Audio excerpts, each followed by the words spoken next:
Hola muchachos, buenos días. Para mí es un placer tenerlos aquí de nuevo reunidos en esta charla de los elementos del costo. Ajá, y dice, Ronald, ¿cómo están? Para mí también es un gusto que me hayas invitado a estar reunidos el día de hoy aquí con ustedes. Hola Giselle, Andrés, ¿cómo están? Un gusto estar de nuevo una mañana acá en esta sesión y hablar de contabilidad antes de ingresar a la URO. Listo, bueno, el día de hoy vamos a hablar del costo de producción. Empecemos por entender un poquito qué es esto. Bueno, el costo de producción pues se refiere a los gastos en los que se incurre en el proceso productivo de los bienes o servicios. Por ejemplo, puede ser el mantenimiento de las máquinas, el consumo de energía, el precio de las materias primas o el salario de los trabajadores. Estos pues son algunos de los conceptos que forman parte del costo de producción. Entonces vemos que la producción de los bienes pues implica una conversión de la materia prima en un producto terminado. Esto pues se da gracias al esfuerzo de los trabajadores y al uso pues de la planta de producción. Entonces ya sabiendo esto pues podemos deducir que el costo de producción es pues como la suma total de las erogaciones y cargos incurridos para convertir la materia prima en un producto terminado. Y pues vemos que esto es muy importante porque tener controlados los costos de producción es muy crucial para las empresas, debido a que esto pues nos ayuda a fijar un precio adecuado para los productos que se tienen a la venta. Entonces, en la sesión de hoy pues vamos a analizar cuáles son los elementos que componen los costos de producción y pues primero para entender mejor esta parte tenemos que abordar en dos conceptos, que son los costos fijos y los costos variables. Bueno, los costos fijos son aquellos que no dependen del volumen de producción de la empresa, ni cambian en función a este, mientras que los costos variables sí varían en base al nivel de producción. Para que entiendan mejor esto, les voy a poner un ejemplo. El pago por alquiler de un local sería pues un costo constante, fijo, en este caso, que está pues al margen del nivel de producción. Y bueno, ahora teniendo claros estos conceptos, vamos a ver cuáles serían los principales elementos que suponen gastos en el proceso productivo. Giselle, esto que planteaste es muy interesante sobre los elementos del costo, pero también sabías que la materia prima, la mano de obra y, y me recuerdas cuáles son los otros dos, Ronald. Claro, pues los costos indirectos de fabricación y los costos de servicio, Andrés. Ah, claro, esos dos. Bueno, Ronald, ¿me podrías por favor hablar de cuáles son esos costos de materia prima? Como por ejemplo, ¿qué representaría la materia prima en una empresa? Pues representan los materiales que una vez sometidos a un proceso de transformación se convierten en un producto terminado. Pues para fabricar un producto se suele hacer uso de una amplia gama de materias primas. La materia prima siempre se suele clasificar en materia prima indirecta e indirecta. Esto hace que la materia prima directa pues haga una referencia a todos los materiales que integran físicamente pues el producto terminado o que se pueda asociar fácilmente con él. Ah, qué chévere, qué puntual ha sido. Entonces, ¿nos podría regalar un ejemplo de cómo se plantea la materia prima para entender mejor este concepto? Vale, vale. Pues un ejemplo claro sería pues la madera que se emplea en la factoría de una mesa de comedor para hacer parte del producto y pues su costo puede clasificarse como costo de material directo. El costo del material directo incluye normalmente el transporte, flete, acarreo. En cambio, por materia prima indirecta entendemos que son aquellos materiales que integran físicamente el producto, pues perdiendo su identidad o que por efecto de materialidad se toman como indirectos. El pegante que se suele usar en la fabricación de la mesa, pues hace parte de ese producto, pero su costo puede no ser tan fácilmente medido como costo de una unidad procesada. Su costo por unidad se puede variar entre ser bastante insignificante para ser medido como costo de material directo. La materia prima es frecuentemente denominada como un almacén en muchas empresas y pues no debe confundirse con los suministros. Muchas gracias. Yo creo que pues con este ejemplo que nos ha dado nos ha quedado muy claro sobre qué sería la materia prima y qué pues qué involucraría todo sobre la misma. Entonces ahora vamos a hablar un poquito con Andrés. Y pues él antes nos había mencionado sobre la mano de obra. Y entonces Andrés, cuéntanos qué vendría siendo esto. Sí, claro, Giselle, mira.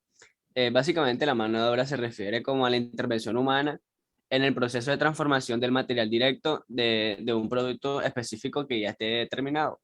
Esta mano de obra se puede clasificar en dos partes, las que serían como mano de obra directa y la indirecta. La directa se refiere a aquella intervención del hombre como su propio nombre lo dice, de manera directa de los trabajadores en el proceso de transformación de un producto. Y pues, ¿de qué manera intervendrían estos trabajadores en la transformación del producto? Sí, claro, mira, te explico. Tú sabes que los trabajadores intervienen de una manera específica, ya sea manejando la maquinaria o ejerciendo labores manuales. Como por ejemplo, esto provocaría un comportamiento que es fácil de identificar, cuantificar o asociar con un producto específico para pues, que se pueda controlar de una manera como más efectiva. Y la mano de obra indirecta, por otro lado, involucraría también a los trabajadores, obviamente, pero estos no intervendrían directamente de manera manual en la elaboración del producto. Sería más como unos veedores, unos supervisores, como que ayuden al desarrollo eficiente de la actividad. También entrarían como los empleados de almacenamiento y otras actividades también indirectas. Y entonces, si entran los empleados de almacenamiento, pues también estos entrarían en los costos indirectos de fabricación. Sí, claro que también entraría. Vaya, nos ha quedado muy claro este tema, entonces, pero aparte de estos dos costos, también nos habían mencionado que estaban los costos indirectos de fabricación y los costos de servicio, ¿cierto? Sí, claro. Ah, vale, entonces el costo indirecto de fabricación también son llamados carga frágil o cargos indirectos, ¿cierto? Pues efectivamente, Giselle, incluso representan aquellos desembolsos incurridos en el proceso productivo, distintos al material directo y a la mano de obra directa que no pueden ser asignados directamente y atribuidos a cada unidad de producción. Proceso productivo o centro de costos o cuya identificación resulta inconveniente, no obstante, son indispensables para lograr el proceso de manufactura y para mantener la fábrica en condiciones de operar normalmente. Vale, y me surge una inquietud, ¿cómo pues se encuentra conformado este costo? Pues principalmente se encuentran conformados por los materiales indirectos, la mano de obra indirecta y otros costes indirectos de fabricación. Por ejemplo, en una empresa fabricante de mesas de madera, como ya veníamos a ese ejemplo, pues para comedor pueden constituir ejemplos de costos indirectos de fabricación los siguientes, como la depreciación del equipo de corte de la madera, la depreciación del edificio si es propio y no es de alquiler, pues el pago de agua, energía, teléfono que se consume normalmente en la operación de la fábrica. En esto se habla pues mucho de los costos primos y los costos convertibles, pero ¿a qué hace referencia estos dos costos en realidad? Esto se referencia, pues, si se combinan los elementos del costo de producción, se obtienen los conceptos de costos primos y costos de conversión. Primeramente, los costos primos, pues, hacen referencia a la combinación de los costos directos, que serían el material directo y mano de obra directa. Pues, y los costos de conversión se refiere a la suma de la mano de obra directa con los costos indirectos. Vale, con todo lo que hemos dicho hasta ahora vemos que hemos ampliado un poquitico más este tema de los elementos del costo, pero nos falta un pequeño tema por socializar que serían pues los costos por servicios. Cuéntame, Andrés, ¿qué vendrían siendo estos costos? Claro, mira, dice, inicialmente un servicio, bueno, voy a citar a un famoso pensador que me interesa mucho y me parece muy importante por los aportes que ha hecho.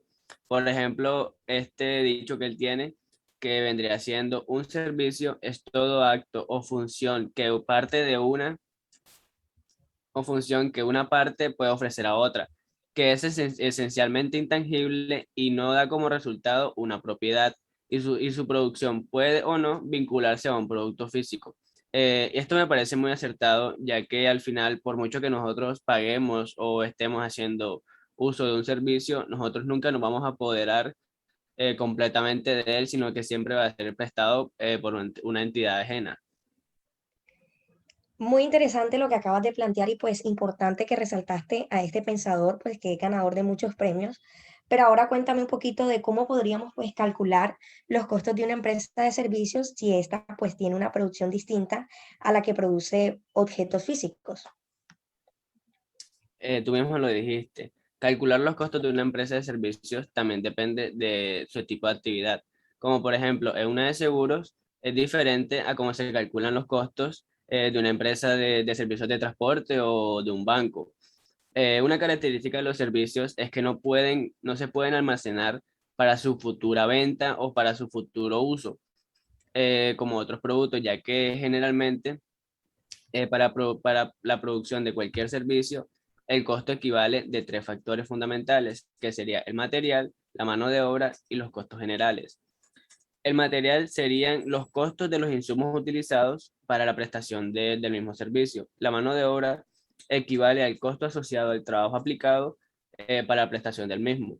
Y los costos generales, pues, son algunos gastos que la entidad tiene para la prestación del servicio, pero que no están relacionados como directamente con la prestación del mismo, sino como que vendría siendo más como un alquiler de un lugar, de pronto si no tienen punto físico propio, o el pago de impuestos. Vaya, qué interesante. Y pues, ¿qué características tendrían estos servicios que los hacen pues diferentes a los otros productos? Claro, mira, las características principales que tienen los servicios de productos físicos serían básicamente su intangibilidad.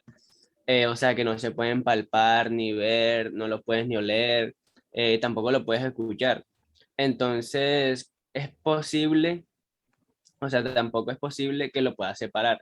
Esto significa que a medida de que el servicio se produce, de la misma manera se va a consumir. O sea, que estos dos se van a consumir o se van a utilizar de manera simultánea.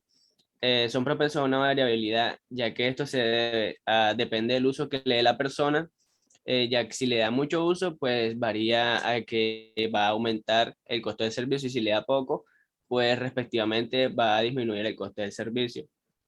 Entonces, y finalmente, que son imperdurables, o sea, que no se pueden guardar para darle como una utilización a futuro. Listo, entonces al parecer pues hemos terminado de hablar sobre los elementos del costo y creo que nos ha quedado a todos bastante claro sobre qué involucran estos y pues sus características principales. Bueno, para finalizar pues para mí ha sido un gusto estar con ustedes aquí presentes y poder charlar de este tema tan interesante que nos sirve a nosotros como futuros profesionales contables. No, gracias a ti, Giselle, pues, por habernos invitado. Gracias, Andrés, un gran colega. Y pues la verdad sí es un tema muy interesante y que es un gusto haberlo conversado con personas tan agradables como ustedes. Espero una nueva invitación a una nueva sesión. La verdad, concuerdo contigo, Ronald, ya que este es un tema muy interesante y pues para mí fue un gusto haberlo conversado con ustedes, unas personas tan agradables. La verdad es que muchas gracias, Gise, por habernos invitado a esta conversación y nos veremos en otra situación. Hasta luego, muchas Hasta luego, gracias. un gusto.